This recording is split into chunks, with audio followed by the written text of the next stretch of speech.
Good morning. Okay, so Rochelle is on. Rochelle just confirmed that you can hear me today. I think I know what happened yesterday. I clicked on the wrong mic. So just confirm that you can hear me on YouTube, please and thank you. The sun is shining. It's a beautiful day. Good morning. It's beginning to look a lot like a 30-day vegan challenge. So, you guys, just confirm, give me a thumbs up, give me something in the chat, and tell me we're all good, that you can hear me on YouTube. Welcome, welcome, welcome. Let's kick this thing off.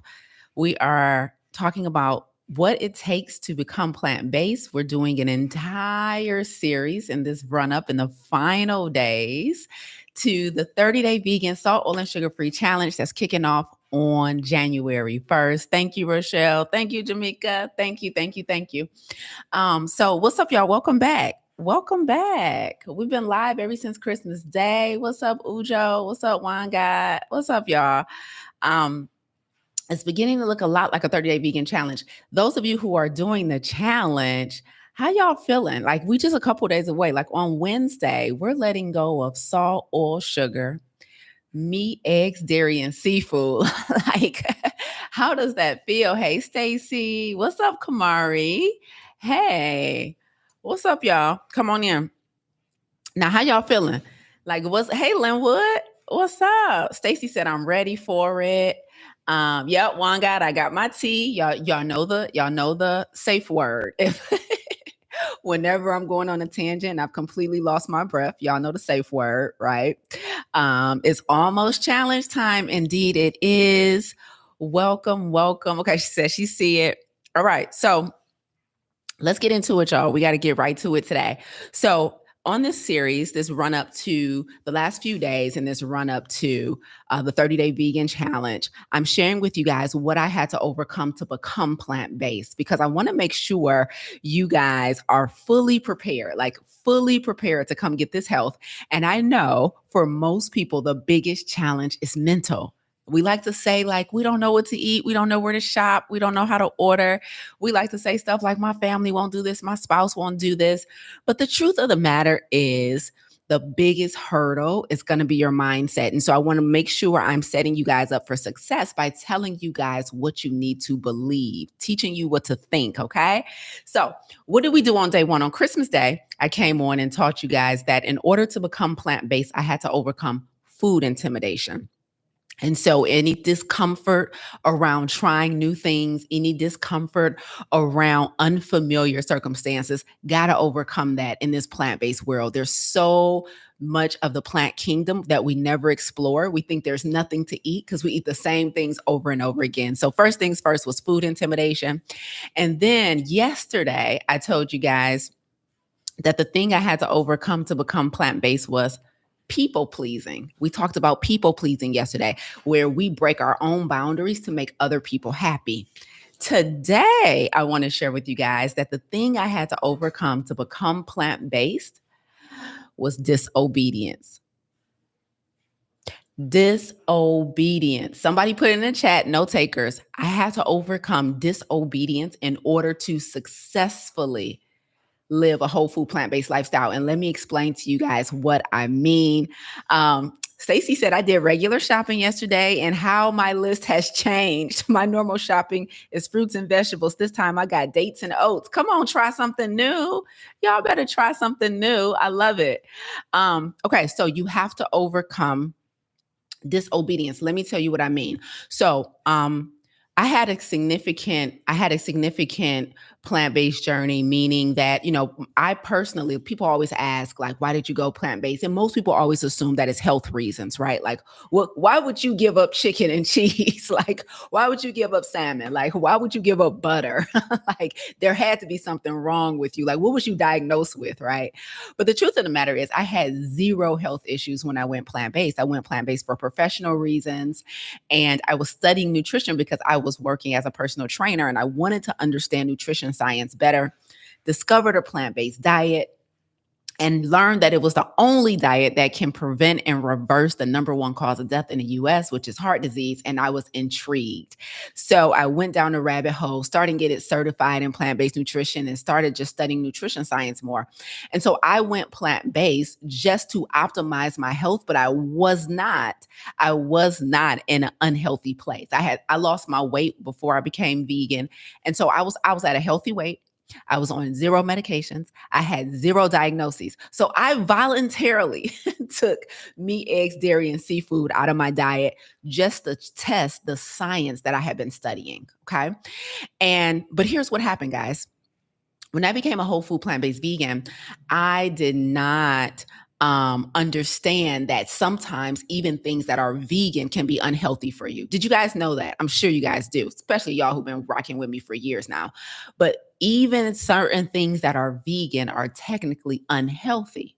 So when I went whole food plant-based vegan, I took out all the stuff I knew to take out, any animals and animal byproducts. However, I was definitely still consuming SOS, right? Salt, oil, and sugar. Now, you guys know when we start this challenge on January 1st, we're giving up all the animal products and the animal byproducts, and we're also letting go of SOS for the month of January, salt, oil, and sugar.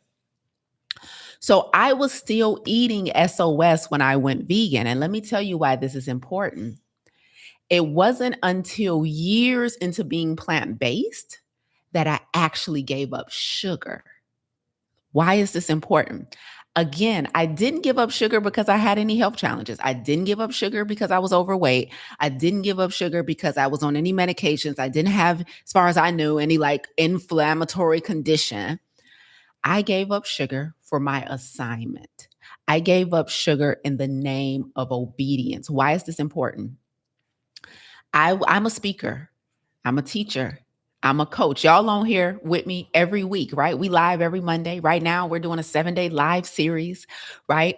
And this is what I would notice, guys. And you guys tell me if you've experienced this, if you still eat sugar.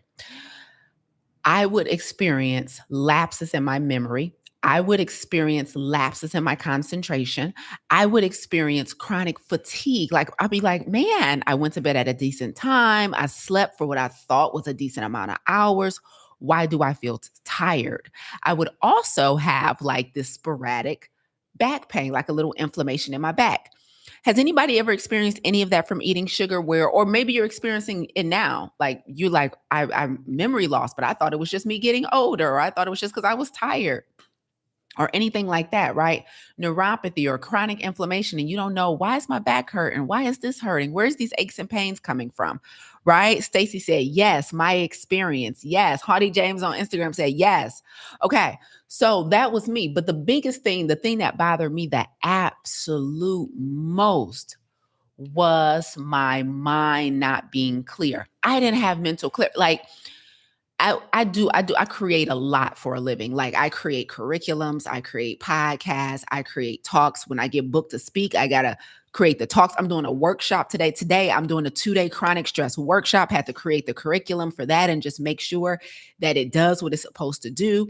And so I create a lot for a living. I create a lot of intellectual property, y'all. And I would sit down to try to create, and I would have creator's block. I would have writer's block. I would be on stage and somebody would ask me a question and I couldn't recall the science or the answer as quickly. And when I discovered that sugar was one of the leading causes of memory losses, I was like, no, not my vegan carrot cake. Because I was already vegan. I was already vegan. And so I'm like, wait, but it's vegan. Because you guys know vegan don't equal healthy, right? I'm like, wait, but it's because if it said vegan on the side of the carrot cake, if it said vegan on the donut, if it said vegan on the chocolate bar, on the kind bar, I was eating it because I was vegan, but I wasn't optimal. And I realized that, okay, God's given me this voice. God's given me the gift of speaking and articulation and putting concepts together in such a way that people can understand. And he's given me the gift of storytelling. And he's given me this gift. And I'm meant to talk to people. I'm meant to be in front of the camera. I'm meant to teach. The only thing I ever remember wanting to be when I was a young kid was a teacher. I used to line up my teddy bears and act like they were my students in my bedroom. Like, I am a teacher. I've never been certified by anybody's state as a teacher, but I was born to be a teacher. I just decided to start my own academy instead of going the traditional route, but I'm a teacher. So here's the issue. It is very hard to be an effective teacher with memory loss. Very hard. Because as a teacher, you're responsible for transferring information from you to someone else in a way in which they can understand and comprehend and recall. It is very hard to be an effective teacher with memory loss. Sugar causes memory loss. Sugar causes brain fog. Sugar causes chronic fatigue because you eat the mess, your blood sugar spikes, and then it crashes. And when your blood sugar crashes, comes down after a couple of hours after having that donut or that coffee filled with sugar, now you feel tired and now you need another hit. Now you need a midday pick-me-up. Right. And so it's very hard to be effective as a coach, as a speaker, as a teacher, i.e., my assignment, if I'm consuming sugar.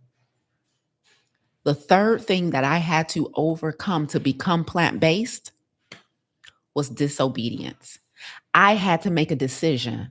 I had to decide between what I thought tasted good to me and that I could never give up and my assignment. Because let's be honest, I could be a teacher and still eat sugar, but I can't operate out of a spirit of excellence as a teacher. And remember yesterday I told you guys that we establish non-negotiables for ourselves, and those non-negotiables become our principles. I have a personal principle of excellence. I have a personal principle of excellence. I don't care what anybody else in the room is doing. I don't care what anybody on a panel with me is doing on that stage. I am going to be excellent when y'all give me the mic. I'm going to be excellent in public. I'm going to be excellent in private. I operate out of a spirit of excellence. And excellence doesn't mean perfect. It means I give my best every single time. It means every time I walk away from one of these lives, every time I walk away from a stage, every time I get done teaching the class, I can happily answer the question, did you do your best, Lisa? Or did you slack on this? Did you prepare as good as you could? Did you study as good as you could? Did you rest as well as you could to be your best self? Did you do your best? For me, a spirit of excellence means I give my best every time. And if I am saying, no, I insist on having this drink. No, I insist on eating these vegan snacks, even though they're full of sugar. And then I got a gig the next day and I got to teach the next hour. I'm not going to be able to give my best. Why? Because my memory, my brain, my mental clarity will not be there. I had to give up disobedience in order to successfully live a whole food plant-based lifestyle. So there's something we tell our students in the challenge. Those of you who are taking our 30-day vegan challenge, you're going to hear me say this when I'm teaching during our live classes. Why y'all ain't tell me? Now, y'all saw me just almost lose my breath on that tangent I just went on. Why ain't nobody put T in the chat? Boy, y'all tripping. Ain't nobody look out for me, Lisa. Like, exhale. Y'all know I be stopping breathing when I'm going hard. Ooh, child. I thought y'all had my back. I guess that was just yesterday. Good to know.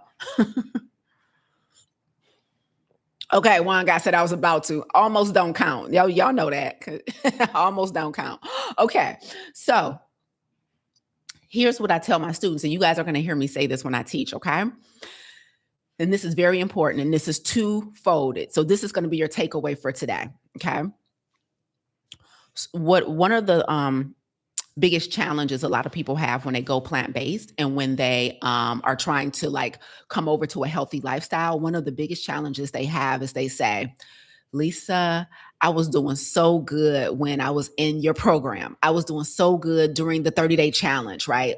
I was like on it. I followed the protocol. I didn't break my boundaries. I did what I was supposed to do. I did so good. And then they say, man, but as soon as the challenge was over, Lisa, as soon as the program was over, I slowly started falling off. I started exercising a little less. I started, drinking a little less water every day. I wasn't as adamant about getting my 30 grams of fiber in a day like you teach us, Lisa. I wasn't eating, as much fruits and vegetables as I should. Lisa, I wasn't trying new things like you taught us to do. I started just going back to what I was used to. And then I got bored and then I slipped and fell in a bucket of fried chicken, right? So I hear this over and over again. Like I was doing good during this time. And then I fell off. Anybody ever fall off? Like let's just help our neighbors out so everybody can feel safe. Put me in the chat if you've ever fell off. Put me in the chat if you started something, you did good, and then after a while you fell off. Shout out to Doreen. Shout out to Stacy. Oh, Jasmine slipped and fell in a bucket of chicken. You hear me? I'll be like, that's crazy. They still talking to me with grease on the side of their face. I said, my. Right. I find it funny how y'all fall off be falling hard. Like you fell off into a whole 28-ounce ribeye. That's wild. And so Jamaica said, oops. so Okay, so people can relate. So look, y'all people is with y'all in the chat. We all here together. So let me tell you the advice that I give them that I'm going to give you to speak to disobedience. Okay. When people say I did good when I was in the challenge and then I fell off, I say, what about the challenge allowed you to do good? And they usually say, man, when I was in community, when I had you and the other coaches like checking us every week and getting on top of us, and or when you guys were reading our food logs, like I was on it. Like Lisa, when I had to show up every week, when I had to record my food, when I was coming into community and being around other people who were doing the same thing, and I can hear their stories, I did well. Here's what you need to understand about continuing to do well. This is the best piece of advice I think I gave our challengers during our last challenge, or one of the best in the top 5. I need you to honor the conditions in which you thrive. Somebody put that in the chat. Honor the conditions in which you thrive. This is twofold. There's two sides to this, but this is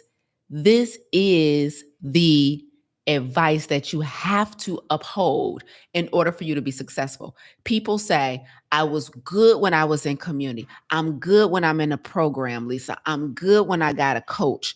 And then what do? They get a little too big for their britches. They get a little too much dip on their chip. And what they do, they disconnect from the conditions. They change the circumstances. They change the conditions. So let me get this straight. You were thriving in community. You were thriving when you had a coach. You were thriving when you had to show up somewhere every week and you had accountability. And even though you haven't reached your goals, you changed the conditions. So you changed the conditions, and then what happens? You stop thriving. Honor the conditions in which you thrive. So this is twofold. Let me tell you what I mean by this. So I mean this socially and I mean this physically. So honor the conditions in which you thrive. Honor the social conditions in which you thrive. Some people, for example, let's talk about exercise. Some people, they do really well in group X. They do really good in group exercise classes. Lisa, I like the energy. I like the music. I like to be around people. I get down to those last 5 reps and I can do them better when there's other people in the room next to me. And I like building the connections, and I'm the opposite. I don't care for group exercise. I only go to one group exercise class, and that's because my really good friend, Coach Q, she teaches it, and I'll go to her class. Otherwise, I prefer to be alone when I exercise. I prefer to have a podcast in, or I prefer to be listening to one of my talks and my lectures so I can edit myself and get better. I prefer honor the conditions in which you thrive. I don't like talking to people. I'm naturally introverted. I prefer to work out alone. I prefer to work out as long as I want to. I like to go hard on my sets. I like to have flexibility in my workouts. I prefer an at-home gym. Like, I got preferences. And then other people, they want to be out with people, or some people, you don't want to be in a gym at all. Like, Lisa, I prefer to be in nature or outside. I hate the gym. Honor the conditions in which you thrive. If you thrive in a certain condition, you're losing the weight, you're feeling better, you got more energy. Why on God's green earth and Beyonce's internet would you change the conditions? And you haven't even reached your goal. And so this happens over and over and over again. I was doing good. I had lost, half the weight I wanted to. My numbers dropped. I was sleeping better. And all of a sudden, I decided to disconnect from community. I decided to disconnect from coaching. I decided to disconnect from a program that had accountability and accountability. And now I'm nearly back to square one. I'm nearly back to square one. So, obedience is all about honoring the conditions in which you thrive socially. If you want to be successful in your health goals, look historically, I need you to look back at the times where you were doing well. You know what? I was doing well when I was doing this with, my best friend, and when I had people involved, and when I was telling my family about it, and then when I asked my husband or my wife to support me, and I had my whole household rallying around me. Now you're so embarrassed about messing up last time. You don't want to tell anybody. You want to do it in the dark. You don't have accountability. You don't have community. You don't have coaching. You don't have programming. You don't have nobody building out your protocol. You're just trying to DIY the whole thing. That's not the conditions in which you thrived last time. When, my friend, did you all of a sudden become a coach?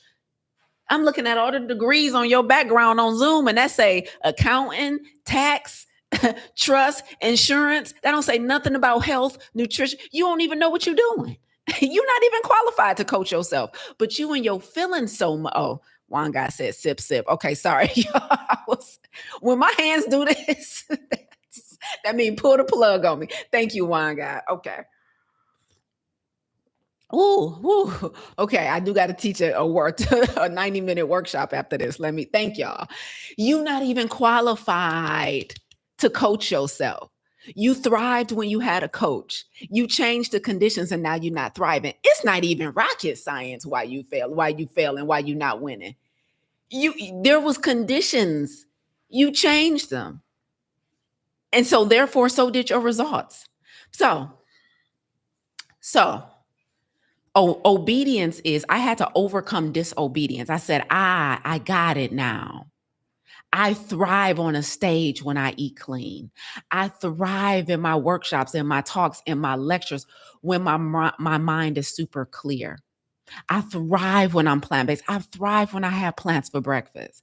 I thrive when I get my workout in before I start my workday. Why would I change those conditions? That's disobedience. You found it's so crazy to me. You found the cheat code and you like, nah, I'm just gonna DIY it, right? So first things first, honor the conditions in which you thrive. What circumstances historically have worked the best for you in order for you to do your best? You have to know that in order to be successful in this challenge. You have to know that in order to be successful in a plant-based lifestyle. Stop changing the conditions. Okay? All right. Now, the second side of this coin, so I told you, honor the social conditions in which you thrive. And the final part of this is honor the physical conditions in which you thrive. I don't do well when I eat sugar. I don't do well when I eat vegan junk food. I don't feel good. I don't like the way, like I don't like my skin don't do right. I'll be feeling tired when I eat vegan junk food. It just doesn't do well. No matter how little I have. Like, I'm pretty clean, but we might go out of town. I might be hanging out, whatever. And I'm like, yeah, I'll try a plant-based, pizza. I'll do, this plant-based burger and fries, whatever it is. And every time I'm like, oh my God, all I tasted was oil. Oh my God, that was too salty. And you know what? They had to have sugar in that sauce. And every time I'm like, this was not worth it. I don't thrive in those conditions. And so when your body is giving you signals over and over again, we like this and we don't like this. We prefer this and we don't prefer that. Like, it's crazy to me that we will take a medication to be disobedient. Like, let me just take a antacid so I can be disobedient because I know this is going to give me heartburn. What? How you plan for heartburn? Like, let me just take a pill. Let me get my medications because I don't know. I done ate too much cheese this month. I ate too much sugar this month. I'm gonna have cramps. I know my autoimmune is about to flare up because I done had too much sugar. Like, it's wild to me. We will plan for disobedience. Like, my birthday coming up, I'm about to go crazy. Let me sign up for Lisa's 30-day challenge starting January 1st because it's the holiday season and I'm about to put everything in my body that my body don't want. Regina said, how, Sway? That's my question. How, Sway? So we plan for disobedience. So I need you guys to honor the physical conditions in which you thrive. How many people on here have an assignment? How many people? No. That's a horrible question. Scratch that from the record. How many people on here know their assignment? We all got one. Do you know your assignment? Do you know your assignment? Because I know my assignment is to extend the healthy life expectancy for people of color, point blank, period. Like, I'm on track. If those of you, some of you are new to me and you don't know this about me, but I'm going from a public figure to a historical figure with the primary mission to avoid becoming a hidden figure. So I'm on here, like, you guys are going to know me. You're going to know my name. You're going to know our company mission. Like, my mission is to extend the healthy life expectancy for people of color. I have said publicly, and I will say it 100 times more, I am going to make history, right? Now, that's my assignment, okay? Now, in order to do that, I have to be optimal for a very long time. I'm trying to live to 150, right? Now, I need to be optimal for as long as I can to move and push the mission forward, to move the assignment forward. Now, I know for my assignment, I have to be able to speak and teach clearly. Like, when Oprah asked me these couple questions in a couple years, I got to be sharp. I got to be sharp. I don't want to let Oprah down. Y'all know what I'm saying? Like, it's things that I have to be ready for. So I have to honor the conditions in which I thrive physically. My body does well. Like, I feel more confident on stage when I'm wearing my my little black number, when I ate right that week, like when I feel good in my body. And some of us are so disobedient because we have such an unhealthy relationship with food. We have such an unhealthy relationship with alcohol. We have such an unhealthy relationship with our emotions. Some of y'all, the only reason you're emotional eaters is because your emotional intelligence is so low. Like, the reason you can't give up the junk is because you don't know how to feel feelings without making self-sabotaging decisions. You have to overcome. Disobedience is killing you. Your disobedience is killing you. You have to get back in line with obedience. So I'm going to wrap this up by reminding you guys of what it means to be radically obedient. I'm going to remind you guys what it means to be radically obedient. Y'all better gas me up on YouTube. What up, though? She says, speaking, Coach Lisa. And is, oh, Danae, the world will know and remember Lisa Smith. Yes, they will. Y'all don't even know. Like, y'all literally are watching a historical figure in real time. Y'all gonna be like, I used to watch her back in the day when Instagram was a thing. 30 years from now, y'all gonna be like, man, I remember when she said she was gonna make history. Look at her now. You know what I'm saying? Like, I promise you, y'all gotta know y'all assignment and you gotta own it. So let me wrap this up by reminding you guys what it means to be radically obedient, because you have to overcome, you got to get disobedience out of your spirit in order to successfully live a healthy lifestyle. You've been disobedient for so long, and that's why you hurting all the time. That's why you overweight. That's why you got more power over you than you have over it. That's why you can't go a month or 2 days or a week without a drink. Like, everything has more power over you. Nothing should have more power over you than you have over it. Not a single thing on this planet. So let me remind you guys what it means to be radically obedient. I did an episode, easily, maybe 2 weeks ago, y'all. And I talk about radical obedience and that I personally live a life of radical obedience. And a couple episodes ago, I gave you guys a framework for what it means to be radically obedient. So I'm going to remind you of that right now, and then we're out of here. My tea cooling off. I haven't had too many tangents today. Ooh, Linwood said, in treatment for being addicted to disobedience. Y'all better get into treatment. Disobedience is taking you out the game. Okay, there's 4 characteristics. This is my proprietary framework for what it means to be radically obedient, okay? So I define radical obedience as doing what you're called to do despite the presence of fear and uncertainty. Doing what you're called to do despite the presence of fear and uncertainty.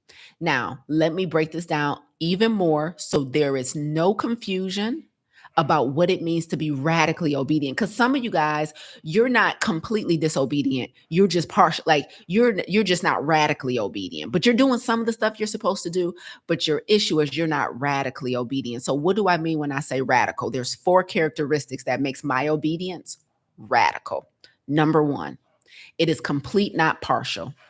It is complete, not partial. So that means I do all that I'm supposed to do and not just some of it. I follow the entire protocol, right? I follow out all of God's instructions and not just some of them. Hmm? Hmm? Hmm? Y'all be coming into the challenge like, Lisa, I'm gonna do most of it, but I'm not giving up my coffee. I'm like, oh, okay. I find it funny how the protocol says no caffeine. You just insist on disobedience because coffee got moral power over you than you have over it. So, number one, obedience, what makes it radical, according to Lisa A. Smith, it is complete, not partial. Complete, not partial. Okay. Number two, the second thing that makes my obedience radical is that it is immediately and not eventually. Child, how long y'all assignments been sitting on the shelf? How long your assignment been waiting on you to get back around to it? How long that book been waiting on you to finish it? How long that business been waiting on you to get it off the ground? Huh? How long that conversation been waiting to be had? That difficult conversation that you're avoiding. Like how long? How long your health, how long your body been waiting on you to start giving it fruits and vegetables and water and sunlight? And you insist on fast food, alcohol, caffeine, junk, processed. How long you been disobedient? How long your assignment been sitting on the shelf? Obedience becomes radical when it is immediately and not eventually. Do it immediately and not eventually. It's crazy to me that we assume we have time. We assume that we're going to get grace, enough grace to eventually fulfill the assignment. You've been had the assignment. You still haven't started that program. You've been had the assignment. You still haven't planted that garden. You've been had the assignment. You've been had the they God been told you to go back into those prisons and help those prisons. Been told you to go help victims of domestic violence. Been told you to get in front of the camera and come from behind the camera. Been told you your voice was good enough, but what you still don't believe. You still don't believe in yourself. Obedience is immediately, not eventually. That's number two. Let's get into number three. Let's get into number three.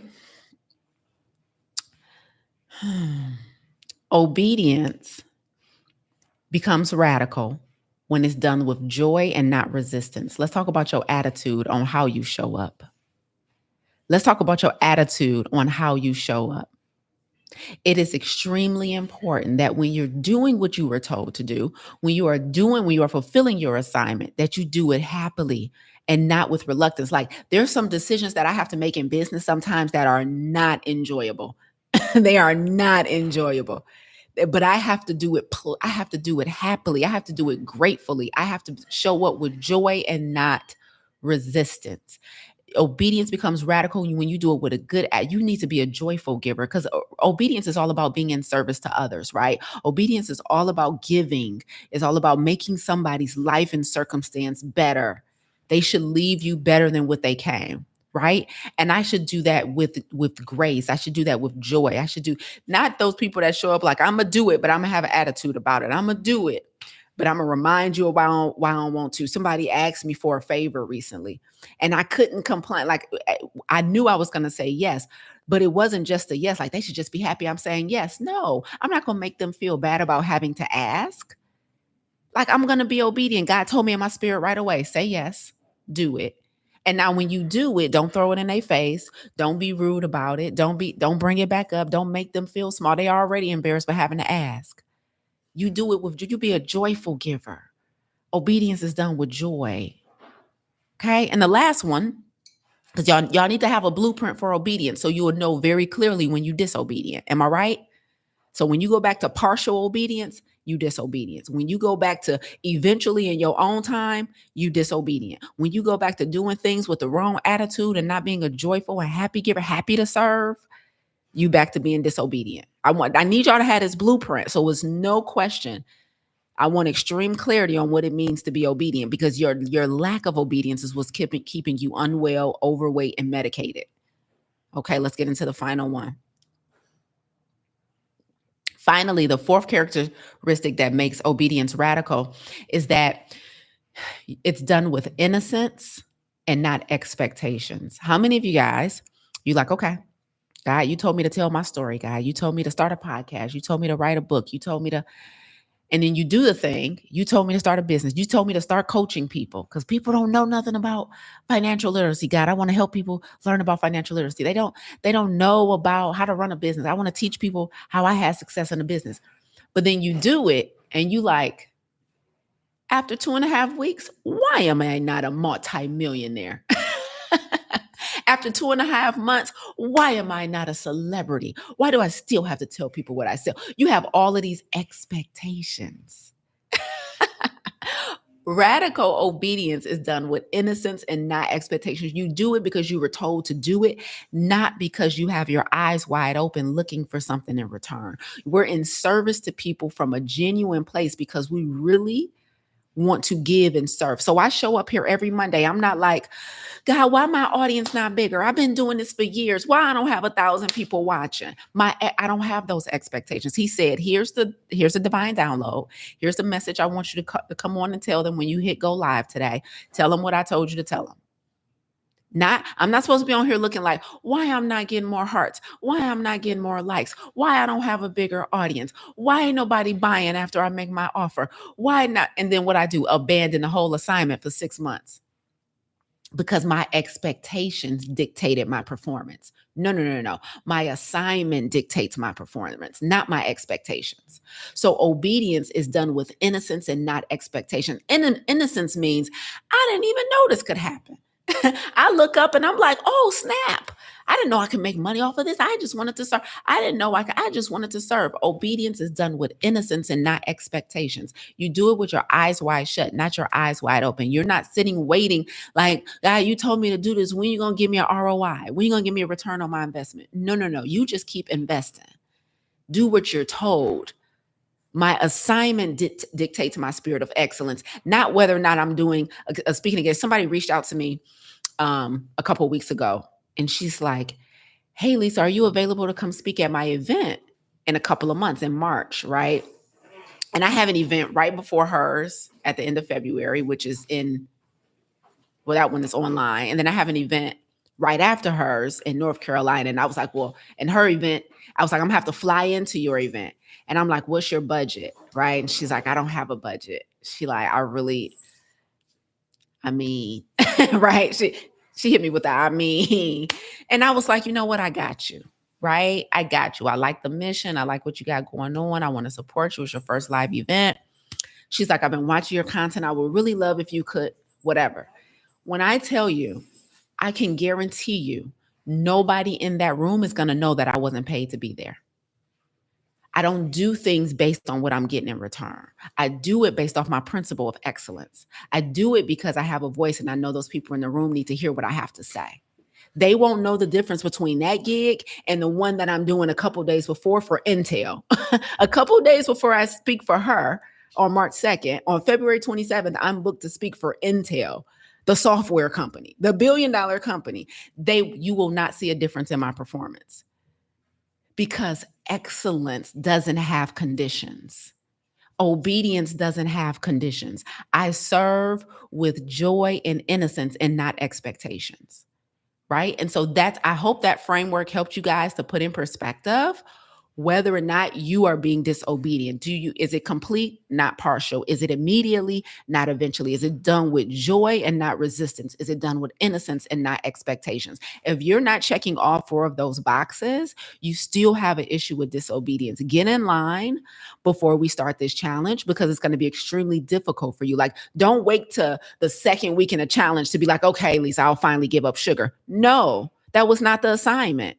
Follow the protocol from day one. Don't wait until 2 weeks in after you done heard everybody else talk about how good they feeling and you like, all right, I try and do everything now. No, get that disobedience out of your spirit.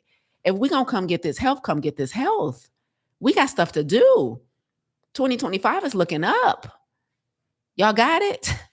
One guy said, child, take a sip. My emotional support tea done cooled off and everything. When we come back tomorrow, y'all, I'm going to have a kettle plugged in next to me so we can keep it hot. Because y'all know I couldn't bring the Contigo down. That thing is too hot. I never take a sip messing with the Contigo.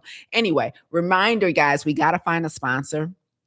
for these episodes. We got to find a tea sponsor and probably a warm cup sponsor. Anybody got any good teacup recommendations? Like this one is double paned. I got this one from Sur La Table, and it's a double paned glass mug, so it keeps it pretty warm. Like we're 40 minutes in and it's still warm, which is super cool. So send me y'all tea and teacup recommendations. Don't send me nothing like a Contigo, like that's made for like the woods. Like, bruh, I don't live in a wow. I don't need nothing to keep me warm for 8 hours. Like, I live in a concrete jungle. Like, I'm good. Okay, so don't send me nothing that worked too good. It is a such thing as some working too good. We don't need those type of recommendations. Okay, y'all know the fee for free. Y'all know the fee for free.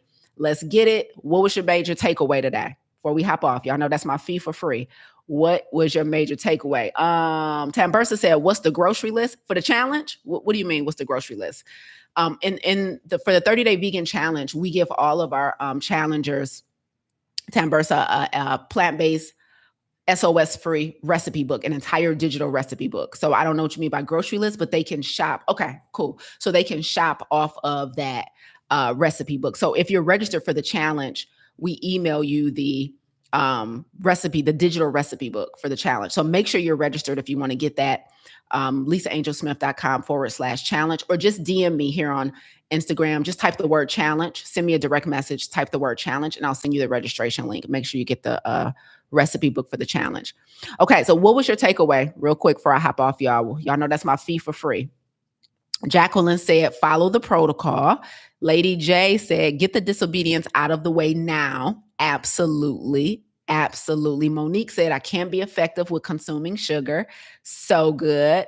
So good. Radical obedience. Good. Come on, Seedlings Place. Hey, Seedlings Place. Good to see you. Honor the conditions in which I thrive. 100%. Social and physical. Absolutely. Obey. Compliance. I love it. Understand your assignment, which dictates your moves. That's right. The way I move and operate is dictated by my assignment, not based on what I'm getting in return. Ujo said, complete, not partial. Excellent. Watch your emotional intelligence. That's right, Rochelle. I love my regulars. Hey, regulars. Okay, that's it. Okay, Linwood said the 4 characteristics for radical obedience. They're Linwood, if you want to watch that episode where I break those 4, I think you might have been on. You probably saw it, but I just taught that like in way more detail, like 1 or 2 weeks ago. So if you look on my YouTube here, go to lives and you'll see the title, like here's what makes your obedience radical. It's a really good episode if you want to hear me break those down some more. Shaquanda said, these lives have been so good as usual. Thank you so much. Well, guess what? We back here same time tomorrow. So I'll see y'all in less than 24 hours, 10 a.m. EST tomorrow with another thing that I had to overcome to become plant-based. If you're not registered, please click the link to get registered. It's pinned here on YouTube. Instagram, just DM me the word challenge. Send the registration link to somebody who can join you, who needs to hear this too, so that you guys can be optimal together in 2025. I'm off to go teach a workshop in 15 minutes, guys. I will see you back here in less than 24 hours. You guys know the rules. The only thing I ask today is you go out here and eat like you got some sense. Bye, y'all.